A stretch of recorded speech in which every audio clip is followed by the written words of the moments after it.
राधे राधे, जय श्री कृष्ण। आशा करती हूँ आप सब स्वस्थ होंगे, अच्छे से होंगे। तो अब हम सुनेंगे कार्तिक मास महात्म्य का 33वां अध्याय, पूजा के कुछ नियम तथा बड़ पीपल की कथा। सुखदेव जी बोले कि वासुदेव भगवान अपनी अति प्यारी सत्यभामा को यह कथा सुना करके सायंकाल को संध्योपासना करने के लिए अपने राजभवन में चले गए। इस प्रकार मैंने ऐसा प्रभाव वाला कार्तिक महात्म्य कहा। यह विष्णु को प्रसन्न करने वाला और भक्ति और मुक्ति देने वाला है। हरि जागरण, प्रातः स्नान, तुलसी सेवन, उद्यापन और दीपदान, यही कार्तिक व्रत के नियम है। इस प्रकार इन पांचों व्रत वाला कार्तिक महात्म्य में भुक्ति तथा मुक्ति को देने वाला है। ऋषि बोले, विष्णु को प्रसन्न करने वाला, अत्यंत फल देने वाला, रोमांचकारी ये कार्तिक व्रत इतिहास समेत आपने कहा। यह कार्तिक का व्रत पाप और दुख को दूर करने के लिए, मोक्ष को और काम भोग को, इच्छा को नाश करने वाला है। यदि इस व्रत में मनुष्य संकट में पड़ जाए और गहरे वन में भटक जाए, रोगी हो जाए, यह शुभ व्रत कैसे निभाया जाए? क्योंकि ये व्रत अत्यंत फल देने वाला है, इसलिए वह त्यागा भी नहीं जा सकता। सूत जी बोले, इस प्रकार किसी आपत्ति में दृढ़ संकल्प वाला पुरुष फंस जाए तो विष्णु अथवा शिव जी के मंदिर में जाकर जागरण करे। यदि यह मंदिर न हो तो किसी और देवता के स्थान में जाकर करे। कठिन वन अथवा किसी प्रकार की आपत्ति आ जाने पर पीपल के नीचे अथवा तुलसी वन में जागरण करे। विष्णु के मंदिर में विष्णु सहस्त्र नाम का जाप करे और 1000 गोए दान का फल प्राप्त होता है। बाजा बजाने वाले को वाजपेय यज्ञ का, भगवान के आगे नाचने वाले को सब तीर्थों के स्नान का फल मिलता है। जो मनुष्य आपत्ति में हो, उसे कहीं भी जल न मिले अथवा रोगी हो तो विष्णु भगवान के नाम से मार्जन करे। जो व्रती उद्यापन विधि को न कर सके और व्रत के पूर्ण करने के लिए तो ब्राह्मणों को भोजन करावे। ब्राह्मण पृथ्वी पर देव स्वरूप है, इसलिए ब्राह्मण को भोजन कराने से तृप्त करने पर विष्णु सदा प्रसन्न हो करते हैं। जो आप दीपदान न कर सके तो दूसरे के दीपक को जला दे और उसकी हवा आदि से रक्षा करे। जो तुलसी के वृक्ष न हुए तो वैष्णवों का पूजन करे, क्योंकि विष्णु भगवान सदा वैष्णवों का अपने भक्तों के समीप रहते हैं। इन सब के अभाव में व्रती गौ और ब्राह्मण का अथवा पीपल और बड़ का पूजन कर। व्रत के पूर्ण करने के लिए आपने बड़ और पीपल वृक्ष को गौ ब्राह्मण के समान कहे। ये दोनों वृक्ष क्यों अधिक पूजनीय? सूत जी बोले, पीपल विष्णु का स्वरूप है, बड़ शिव जी का और पलाश ब्रह्मा का स्वरूप है। विष्णु ऋषि बोले, ब्रह्मा विष्णु और महादेव ये वृक्ष कैसे हो गए? हे धर्मज्ञ, हमसे कहो, हम इसमें हमको बड़ा संदेह। सूत जी बोले, एक दिन शिव जी पार्वती भोग विलास कर रहे थे। उसी समय ब्राह्मण का रूप धरकर अग्नि और देवता उनके विषय भोग में विघ्न करने के लिए वहां गए। तब पार्वती ने विषय रूप सुख में विघ्न होने से देवताओं को श्राप दिया। पार्वती जी बोली, कृमि और कीट आदि भी विषय सुख को जानते हैं, उसमें तुमने विघ्न किया है, सो देवताओं तुम सब वृक्ष हो जाओ। सूत जी बोले, इस प्रकार पार्वती के कुत्सित शाप से सब देवता वृक्ष हो गए। हे मुनीश्वर, तभी से विष्णु और महादेव भी पीपल और बड़ हो गए। और पीपल को शनिवार के दिन ही स्पर्श करे, किसी दिन स्पर्श नहीं करना चाहिए। लक्ष्मी गणेश जी की कहानी। एक ब्राह्मण ब्राह्मणी थे। ब्राह्मणी गणेश जी लक्ष्मी जी की पूजा करती थी, परंतु ब्राह्मण ब्राह्मणी में बहुत क्लेश होता रहता था। एक दिन गणेश लक्ष्मी जी ने कहा कि यहाँ तो बहुत लड़ाई होती है, चलो कहीं और चले। ऐसा कहकर वह एक दूसरे घर के अंदर गए तो वहाँ जेठ जेठानी में आपस में लड़ाई हो रही थी। वह तीसरी जगह गए, वहाँ सास बहू में लड़ाई हो रही थी। तब जिस घर भी जाते उसी घर में लड़ाई हो रही थी। कहीं भोजन पानी की व्यवस्था नहीं दिखी। गणेश जी बोले कि लक्ष्मी जी चलो, इससे तो ब्राह्मणी के घर चले, कम से कम वहाँ भोजन पानी तो मिलता था। ब्राह्मणी के घर जाकर के द्वार खटखटाया और बोले, ब्राह्मणी दरवाज़ा खोल। ब्राह्मणी बोली, मैं नहीं खोलती, पहले तो तुम चले गए थे, अब क्यों आए हो? वे बोले, नहीं ब्राह्मणी, अब नहीं जाएंगे। ब्राह्मणी बोली, मैं ऐसा नहीं मानती, पहले त्रिवाचा भरो तब किवाड़ खोलूंगी। तब गणेश लक्ष्मी जी ने त्रिवाचा भर दी, तब ब्राह्मणी दरवाजा खोल दिया। गणेश लक्ष्मी जी घर में ही विराजमान हो गए, तब ब्राह्मण के दुख दरिद्र मिट गए। हे लक्ष्मी गणेश जी महाराज, जैसे आपने ब्राह्मणी पर कृपा करी वैसी सब किसी पर करना। नगर बसेरे की कहानी। एक जाट को एक भाट को, बहन घर भैया, ससुर घर जमाई। जाट बोला, घर चल भैया, नगर बसेरो कर ले। भाट बोला कि अरे भैया तू ही कर ले, तू तो बहन घर भैया है, मैं तो ससुर घर जमाई हूँ, मेरे तो वैसे ही आनंद मंगल है। जाट ने नगर बसेरा करा और बहन के घर गए। वहाँ तुलसी जी को ब्याह हो रहा था, तो वहाँ पे उसको 56 भोग मिले, 3600 व्यंजन पाए। भाट अपनी ससुराल पहुँचा तो देखा ससुर के महल तिवारी में आग लग रही है, सब लोग आग बुझा रहे हैं, वो भी बुझाने में लग गया। सो बांके की दाढ़ी मुँह जल गई और वे अपनी जगह से काला पीला होकर के वहाँ से विदा होकर के आगे चल दिया। रास्ते में वो दोनों फिर मिले और आपस में बोले कि कहो भैया कैसी गुजरी? तो भाट बोला, ओ भैया, हमारी ससुराल में तो आग लग रही थी, हमने तो आग बुझाई और हमारी दाढ़ी मुँह जल गई। जाट बोला कि मेरी बहन के घर तो तुलसा जी का विवाह हो रहा था, मैंने तो 56 भोग 3600 व्यंजन खाए। तो भैया मैंने तेरे से पहले ही कही थी कि नगर बसेरा कर ले, चल उसके बाद। नगर बसेरा जो करे मलमल धोवे पाँव, ताती सी तापसी माँ न देगी मामसी, देंगे कृष्ण मुरार। दौड़ी आऊँ 5 कहानी कार्तिक की कहूँ, राधा दामोदर तेरी शरण। नित्य नेम की कहानी। एक ससुर बहू थे। ससुर कुछ नहीं करते थे। एक दिन बहू ने कहा कि ससुर जी आप कुछ करते तो नहीं हो, नित्य नियम ही कर लो। ससुर बोले अच्छा बहू अब हम रोज मंदिर जाया करेंगे दर्शन करने। एक दिन बहू ने कहा देखूं तो ससुर जी कितना नित्य नेम करते हैं। उसने झट से खिचड़ी बनाई और बोली ससुर जी खाना खा लो। ससुर जी खाना खाने बैठ गए, इतने में ही मंदिर का घंटा बजा। ससुर जी बोले हम तो बहुत भूले, मुँह का गसा मुँह में ही रह गया और हाथ का हाथ में, और मंदिर भाग गए। वहाँ सब लोग इनके वेश को देख करके हंसने लगे। भगवान ने सोचा ये सब मेरे भक्त को देख करके हंस रहे हैं, इसलिए उन्होंने मुंह के गस्से को तो लाल कर दिया और हाथ के गस्से को हीरा कर दिया। हाथ का हीरा तो प्रभु पर चढ़ा करके आ गए और लाल को घर ला करके बहू को दे दिया। बहू ने कहा कि हमने तो तुम्हें नित्य नेम के लिए कहा था और तुम भगवान के मुकुट में से लाल चुरा लाए। ससुर जी बोले बहू हमने चोरी नहीं की, हमें तो भगवान ने दिया है। यह पूछने पर बहू मंदिर चली गई। वहाँ सबने कहा कि तुम्हारे ससुर को तो भगवान ने दिया। यह सुन करके बहू घर आ गई और ससुर से बोली कि आपने तो कुछ ही दिनों में सब कुछ पा लिया। मैं इतने दिनों से सेवा कर रही थी लेकिन मुझे कुछ नहीं मिले। ठाकुर जी प्रेम के भूखे हैं, जैसे ससुर पर कृपा करी वैसी सब किसी पर करना। तुलसा जी की कहानी। एक बुढ़िया माई थी। वह तुलसा जी की पूजा करती और कहती तुलसा माता तू सुखदाता, श्री कृष्ण की प्यारी, विरला सींचू तेरो, तू कर निस्तारो मेरो। मूंग भात का खाना दीजो, पीताम्बर की साड़ी दीजो, श्री कृष्ण को कंधा दीजो, केसरिया घाट दीजो, बैकुंठ का वास दीजो, हरी हरी कहती ले जाइयो। अब तुलसा जी सूखती जाए। जब कृष्ण भगवान आए तो पूछा तुलसा जी तुम तो हरी भरी होने की जगह सूख क्यों रही हो? तुम्हारी तो आजकल बड़ी आगवानी हो रही है, पूजा हो रही है। तुलसा जी ने अपने सूखने का कारण बताते हुए कहा कि एक बुढ़िया माई है। सबकी अभिलाषा बता दी उन्होंने। आगे बोली भगवान मैं सब कुछ तो दे दूं उसे, किंतु तुम्हारा कांधा कहाँ से दूंगी? श्री कृष्ण बोले कि बस इतनी सी बात है, जब बुढ़िया माई मरे तो घंटा झालर शंख बजा देना, मैं अपने आप चला आऊँगा। कार्तिक पूरा हुआ। बुढ़िया माई ने मरण संजोया। अब तो वह बुढ़िया माई बड़े बड़े योद्धाओं से भी न उठे। तुलसा जी को यह मालूम पड़ा तो झट उन्होंने घंटा झालर शंख बजा दिया। श्री कृष्ण भगवान 12 वर्ष के बालक का रूप धारण करके वहां आए और पूछने लगे कि भैया यहाँ भीड़ क्यों लगी है? तब एक आदमी बोला कि एक बुढ़िया माई मर गई है, किसी से भी उठ नहीं रही है। भगवान बोले कि लाओ मैं भी उठा करके देखूं। तो कुछ आदमी बोले कि लो इतने बड़े बड़े योद्धाओं से नहीं उठ रही है, तू जरा सा बालक इसे कैसे उठा करके देखेगा? फिर भी वो एक तरफ हट गए और जैसे ही भगवान ने हाथ लगाया बुढ़िया महारानी हरी हरी कहती हुई उठ खड़ी हुई। पीपल पतवारी की कथा। एक समय एक गुजरी थी। उसने अपनी बहू को एक दिन दूध दही बेचने को कहा और वह बेचने गई तो रास्ते में औरतें पीपल पतवारी सींचती हुई दिखी। इस पर उसने उन औरतों से पूछा कि ये क्या कर रही है? औरतों ने कहा कि हम पीपल पतवारी सींच रही हैं, इससे घर में धन धान्य बढ़ता है और खोया पत्ती भी मिल जाता है। बहू बोली ऐसी बातें तो मैं पानी की जगह दूध व दही से सींचूंगी। गुजरी ने बहू ने रोज दूध दही बेचते समय पीपल पतवारी को दूध दही से सींचना शुरू कर दिया। जब सास दूध दही के रुपए मांगती तो कह देती कि महीना पूरा होने पर हिसाब दे देगी। इसके बाद जब कार्तिक का महीना पूरा हो गया तो वह पीपल पतवारी के चरणों में पड़ गई और बोली कि इस पर पीपल पतवारी माँ ने पूछा कि क्या बात है? तो उसने कहा कि आज सास दूध दही का हिसाब मांगेगी। पीपल पतवारी बोली मेरे पास तो रुपए है नहीं, यह पत्थर और पान के टुकड़े हैं, जिसे ले जा। बहू वही साथ ले गई और उसे एक अलमारी में रख दिया। इसके बाद वह डर के मारे चादर ओढ़ करके सो गई। कुछ देर में सास बहू की दूध दही के रुपए ला ऐसे बोली। बहू बोली मैं जो लाई हूँ अलमारी में रख दिया है। सास ने अलमारी खोल करके देखा तो उसमें हीरे मोती जगजगा रहे थे, धन का भी ढेर लगा था। सास ने बहू को आवाज़ लगाई कि बहू इतना धन कहाँ से लाई है? बहू ने आकर देखा तो सच में घर में धन के भंडारे भरे थे। इस पर बहू ने सास को सारी बात बता दी। सास ने कहा कि अब मैं भी कार्तिक मास में पीपल पतवारी को सींचूंगी। इसके बाद जब कार्तिक मास आया तो सास दूध दही बेचने लगी। वह दूध दही बेचने के बाद खाली हांडी में पानी डाल करके उसने पीपल पतवारी में पानी डाल देती। पूर्णिमा के दिन उसने अपनी बहू से कहा कि वह उससे दूध दही के रुपए मांगे।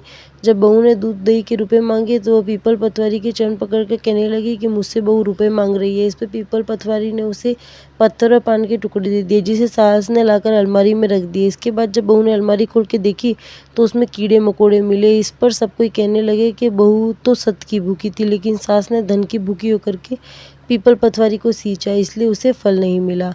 कथा के अंत में कहा जाता है कि पतवारी माता ने जैसी बहू को फल दिया वैसा सबको देना, जैसा सास को दिया वैसा किसी को भी मत देना। राधा दामोदर की कहानी। एक बुढ़िया माई थी, वह कार्तिक नहाती और एक डला पकोड़ा बना करके ले गई। एक गोता लेती जाती और एक पकोड़ा खाती जाती। इस प्रकार नहाते नहाते वह नीली पड़ गई और खाते खाते उनका पेट घड़े के समान बहुत बड़ा हो गया। अब तो भगवान बोले कि हे भगवान, यह बुढ़िया माई कार्तिक स्नान कर रही है तो यह मर जाएगी, ऐसे तो मुझे बड़ा दोष लगेगा। तब भगवान राधा दामोदर का वेश रख कर आए और बुढ़िया माई से बोले, मैया तुम्हारा कार्तिक तो पूरा हो गया है। बुढ़िया माई बोली कि भैया अभी कहाँ पूरा हुआ है, जब तक ये पकोड़े बचे हुए हैं तब तक तो यह पूरा नहीं होगा। इन्हें ख़त्म करने के साथ ही मेरा कार्तिक स्नान पूरा होगा। वे बोली कि बुढ़िया माई तू आंखें बंद तो कर। बुढ़िया माई ने आंखें बंद करी और भगवान ने झट से सारी पकौड़ी खा करके ख़त्म कर दी। अब बुढ़िया माई आँख खोलकर देखा तो सामने राधा दामोदर खड़े थे। जैसे भगवान ने उस बुढ़िया माई पर अपनी कृपा की, उसे दर्शन दिए तो उसकी सहायता के लिए दौड़े चले, उसी प्रकार सभी के ऊपर अपनी कृपा दृष्टि बनाए रखना। गोपाल जी की कहानी। एक सास बहू थी, परवी का नहान पड़ा। सास बोली कि बहू हम तो गंगा जी जाएंगे। बहू बोली अच्छा माँ जी। सास बोली कि हमारे गोपाल जी की अच्छी तरह सेवा करना। तो यह कह करके सास तो गंगा नहाने चली गई। अब बहू जब अपने बच्चों को नहलाने बैठती तभी गोपाल जी की कहती कि आओ गोपाल जी नहा जाओ। गोपाल जी आवे झट नहा जावे। जब बच्चे खाना खाते तभी गोपाल जी खा जाते।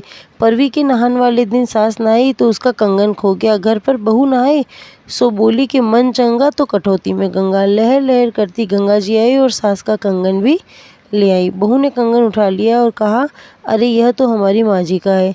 अब सास घर आई और बोली हम तो नुकसान कर आए, हम तो कंगन खो आए। बहू ने कंगन निकाल कर दे दिया। सास बोली बहू तुम्हारे पास कहाँ से आया? बहू बोली मैं जब नहाने बैठी तो मन चंगा तो कटौती में गंगा लहर लहराती करती गंगा जी आई, उसमें आपका कंगन भी आ गया। सास बोली बहू तुम अच्छी हो जो तुम घर बैठे ही गंगा नहा ली, तुमने हमारे गोपाल जी को भी अच्छी तरीके से रखा है। सासू जी जब बच्चों को नहलाती तभी उन्हें बुलाती, वह नहा जाते। जब बच्चे खाते तभी वह खा जाते। सासू जी तुम्हारे हाथ से वे नहीं खाते होंगे, मेरे हाथ से तो खा जाते। तुम्हें सच न होए तो तुम देख लेना। बहू ने आवाज़ लगाई आ जाओ गोपाल जी खाना खा लो। अब गोपाल जी आए ही नहीं। बहू बोली रोज़ तो तुम आ जाते हो, आज क्या है जो तुम मुझे झूठी बनवाओगे? झट गोपाल जी आ गए। अब तो सास गोपाल जी के पैरों में पड़ गई और बोली कि प्रभु मुझे क्षमा करो। गुरुवार की कहानी। एक दिन इंद्र बड़े अहंकार से अपने सिंहासन में बैठे थे और बहुत से देवता ऋषि गंधर्व किन्नर सभी सभा में उपस्थित थे। जिसमें मैं बृहस्पति वहां पर आए, उनके सामने सब सम्मान के लिए खड़े हो गए, परंतु इंद्र भय गर्व के मारे खड़े न हुए। यद्यपि वह सदैव उनका आदर करते थे, अतः बृहस्पति जी ने अपना अनादर समझते हुए वहां से उठकर चले गए। तब इंद्र को बड़ा शोक हुआ कि देखो मैंने गुरु जी का अनादर कर दिया, मुझसे बड़ी भारी भूल हो गई। गुरु जी के आशीर्वाद से ही मुझे यह सब वैभव मिला है, उनके क्रोध से यह सब नष्ट हो जाएगा, इसलिए उनके पास जाकर के उनसे क्षमा मांगनी चाहिए और उनसे उनका क्रोध शांत हो जाएगा और मेरा कल्याण होवे। ऐसी विचार करके इंद्र उनके स्थान पर चले गए। जब बृहस्पति ने अपने योग बल से यह जान लिया कि इंद्र क्षमा मांगने के लिए वहां आ रहे हैं, तब क्रोध उनसे भेंट करना उचित न समझ करके अंतर्ध्यान हो गए। तब इंद्र ने बृहस्पति देव को घर पर न देखा, तब निराश होकर के लौट आए। तब दैत्यों के राजा वृषवर्मा को यह समाचार विदित हुआ तो उसने गुरु शुक्राचार्य की आज्ञा से इंद्रपुरी को चारों ओर से घेर लिया। गुरु की कृपा न होने के कारण देवता हारने तथा मार खाने लगे। तब उन्होंने ब्रह्मा जी को विनय पूर्वक सब वृत्तांत सुनाया और कहा कि महाराज दैत्यों से किसी प्रकार बचाइए। तब ब्रह्मा जी कहने लगे कि तुमसे बड़ा अपराध किया है, जो गुरुदेव को क्रोधित कर दिया। अब तुम्हारा कल्याण हो तभी हो सकता है कि त्वष्टा ब्राह्मण का पुत्र विश्वरूपा बड़ा तपस्वी और ज्ञानी है, उसे अपना पुरोहित बनाओ तो तुम्हारा कल्याण हो सकता है। यह वचन सुनते ही इंद्र त्वष्टा के पास गए और बड़े विनीत भाव से त्वष्टा से कहने लगे कि आप हमारे पुरोहित बनने की कृपा करें जिससे हमारा कल्याण हो। तो त्वष्टा ने उत्तर दिया कि पुरोहित बनने से तपोबल घट जाता है, परंतु तुम बहुत विनम्र हो तथा विनती करते हो, इसलिए मेरा पुत्र विश्वरूपा पुरोहित बनकर के तुम्हारी रक्षा करेगा। विश्वरूपा ने पिता की आज्ञा से पुरोहित बनकर के ऐसा यज्ञ किया कि हरि इच्छा से इंद्र वृषवर्मा को युद्ध में जीत करके अपना इंद्रासन पुनः प्राप्त हुआ। विश्वरूपा के 3 मुख थे। एक मुख से वह सोम पल्लव लता का रस निकाल पीते थे, दूसरे मुख से वह मदिरा और तीसरे मुख से अन्नादि भोजन करते। इंद्र ने कुछ दिन उपरांत कहा कि मैं आपकी कृपा से यज्ञ करना चाहता हूँ। तब विश्वरूपा की आज्ञा के अनुसार यज्ञ प्रारंभ हो गया। तब एक दैत्य ने विश्वरूपा से कहा कि तुम्हारी माता दैत्य की कन्या है, इस कारण हमारे कल्याण के निमित्त एक आहुति दैत्यों के नाम पर भी दे दीजिया करो तो अति उत्तम है। विश्वरूपा इस दैत्य का कहा मानते हुए आहुति देते समय दैत्य नाम भी धीरे धीरे से लेने लगा। इसी कारण यज्ञ करने से देवताओं का तेज नहीं बढ़ा। इंद्र ने यह वृत्तांत जानते ही क्रोधित होकर के विश्वरूपा के 3 सर काट डाले। मद्यपात करने से भंवरा, सोमपल्ली पीने से कबूतर और अन्न खाने वाले से वह तीतर बन गया। विश्वरूपा के मरते ही इंद्र का स्वरूप ब्रह्म हत्या के प्रभाव में बदल गया तथा देवताओं के 1 वर्ष तक पश्चाताप करने पर भी ब्रह्म हत्या का पाप न छूटा तो सब देवताओं के प्रार्थना करने पर ब्रह्मा जी बृहस्पति जी के सहित वहां आए। तब ब्रह्म हत्या के 4 भाग किए गए, उनमें से एक भाग पृथ्वी को दिया गया। इसी कारण कहीं कहीं पृथ्वी ऊंची नीची और बीज बोने के लायक नहीं होती। साथ ही ब्रह्मा जी ने यह वरदान दिया, जहाँ पृथ्वी में गड्ढा होगा कुछ समय पाकर के वह स्वयं भर जाएगा। और दूसरा वृक्षों को दिया जिससे उनमें से गोंद बहकर निकलता रहता है। इस कारण गूगल के अतिरिक्त सब गोंद अशुद्ध समझे जाते हैं। वृक्षों को यह वरदान दिया कि ऊपर से सूख जाने पर जड़ फिर फूट जाती है। तीसरा भाग स्त्रियों को दिया, इसी कारण स्त्रियां हर महीने रजस्वला होकर के पहले दिन चंडालिनी, दूसरे दिन ब्रह्मघातिनी, तीसरे दिन धोबिन समान रह करके चौथे दिन शुद्ध होती है तथा संतान प्राप्ति का वरदान दिया। चौथा भाग जल को दिया जिससे फैन और उबाल के आदि जल के ऊपर आ जाते हैं। जल को यह वरदान दिया कि जिस चीज में डाला जाएगा वह बोझ में बढ़ जाएगी। इस प्रकार इंद्र को ब्रह्म हत्या के प्राप से मुक्त किया। जो मनुष्य इस कथा को पढ़ता है, सुनता है, उसके सब पाप ब्रह्मा जी तथा बृहस्पति जी महाराज की कृपा से नष्ट हो जाते हैं। तुलसी माता की आरती। तुलसी महारानी नमो नमो, हरि की पटरानी नमो नमो। तुलसी महारानी नमो नमो, हरि की पटरानी नमो नमो। धन तुलसी पूरण तप कीनो, सालिग्राम बनी पटरानी नमो नमो। तुलसी महारानी नमो नमो, हरि की पटरानी नमो नमो। कौन से महीने में हुई बोई रानी तुलसा, कौन से महीने में हुई हरियाली नमो नमो। तुलसी महारानी नमो नमो। आषाढ़ मास में बोई रानी तुलसा, सावन मास में हुई हरियाली नमो नमो। तुलसी महारानी नमो नमो। कौन से महीने में हुई तेरी पूजा, कौन से महीने में हुई पटरानी नमो नमो। तुलसी महारानी नमो नमो। कार्तिक मास में हुई तेरी पूजा, मगसिर मास में हुई पटरानी नमो नमो। तुलसी महारानी नमो नमो। 56 भोग 3600 व्यंजन, बिन तुलसी हरि एक न मानी नमो नमो। तुलसी महारानी नमो नमो। धूप दीप नैवेद्य आरती, पुष्पन की वर्षा बरसानी नमो नमो। तुलसी महारानी नमो नमो। जो कोई तुलसा जी को सवेरे ध्यावे, श्री कृष्ण जी के दर्शन पावे नमो नमो। तुलसी महारानी नमो नमो। जो कोई तुलसा जी को दोपहर में ध्यावे, माखन मिश्री का भोग लगावे नमो नमो। तुलसी महारानी नमो नमो। जो कोई तुलसा जी को शाम को ध्यावे, श्री कृष्ण जी की आरती उतारे नमो नमो। तुलसी महारानी नमो नमो। जो कोई तुलसा जी को रात को ध्यावे, श्री कृष्ण जी के चरण दबावे नमो नमो। तुलसी महारानी नमो नमो, हरि की पटरानी नमो नमो। धूप दीप नैवेद्य आरती, पुष्पन की वर्षा बरसानी नमो नमो। तुलसी महारानी नमो नमो। सभी सखी मैया तेरे गुण गावे, भक्ति दान दीजो महारानी नमो नमो। तुलसी महारानी नमो नमो, हरि की पटरानी नमो नमो। पंचभीकम की कहानी। पंचभीकम की कहानी के अंदर ही 3 कहानियाँ हैं जो कि कार्तिक मास की शुक्ल पक्ष की एकादशी से देव उठनी एकादशी अर्थात से लेकर के पूर्णिमा तिथि तक कहनी चाहिए। इस दिन दान दक्षिणा आदि का अत्यंत महत्व होता है। तो पहली कहानी घर रखवैये की कहानी। एक डोकरी थी, वह कहती थी मेरे कोई घर रखवैया नहीं है, मैं कार्तिक नहाती। एक दिन भगवान ने सोचा ये रोज ऐसे कहती हैं, तो उसके घर में छलोरी कर दी, उसके हाथ में छलोरी कर दी। उस छलोरी में से एक मेंढक पैदा हुआ। अब उस मेंढक को घर में छोड़ करके कार्तिक नहाने जाती थी। एक दिन वहाँ राजा की स्वयंवर था, सब लोग देखने जा रहे थे, मेंढक भी स्वयंवर देखने चला गया। राजकुमारी 3 बार आई और तीनों मेंढक के गले में जयमाला डाल गई। अब तो उसका ब्याह मेंढक के साथ हो गया। पड़ोसी कहने लगी डोकरी तेरा मेंढक का बहू लेकर आ रहा है। डोकरी बोली मेरी क्यों हंसी कर रही है, वह कुचल कुचलाकर मर गया होगा। पड़ोसी बोली तू सच न माने तो जाकर देख ले। जैसे ही डोकरी ने बाहर जाकर के देखा तो वह अंधी से सूझती हो गई, आंखन में ज्योति आ गई। यह देख करके बहुत खुश हुई। एक दिन सास बोली बहू न जाने तेरे भाग्य में क्या लिखा है, न यह सुने न बोले न कुछ काम करे, है तो मेंढक। 2-3 दिन तक बहू सुनती रही। एक दिन बोली सासू जी यह तुम्हारे लिए मेंढक है, मेरे लिए तो कुंवर है। ये दिन में मेंढका बने रहे और रात में कुंवर है जाए। तुम्हें विश्वास न हो तो आज रात को देख लेना। ऐसा कहा बहू ने सास को एक कोने में छुपा दिया। रात हुई, मेंढक आया, अपना चोला उतार करके सुंदर कुंवर का रूप बना लिया। अब तो झट मैया ने कुंवर का हाथ पकड़ लिया और बोली बेटा तैने मुँह से क्यों छिपाव किया। बेटा बोला माँ तुझको दोष लगाने के कारण मैंने छिपाव किया, मैंने तेरे बुढ़ापे की लाज बचाई, अब मैं तेरे सत का बेटा हूँ। डोकरी ने सब जगह कह दिया कि मेरे सत का बेटा है, यह तो मेरे यहाँ मेंढक का रूप धर कर आया है। जैसे भगवान ने उस बुढ़िया को बेटा दिया वैसे सब किसी को देना। चिड़िया की कहानी।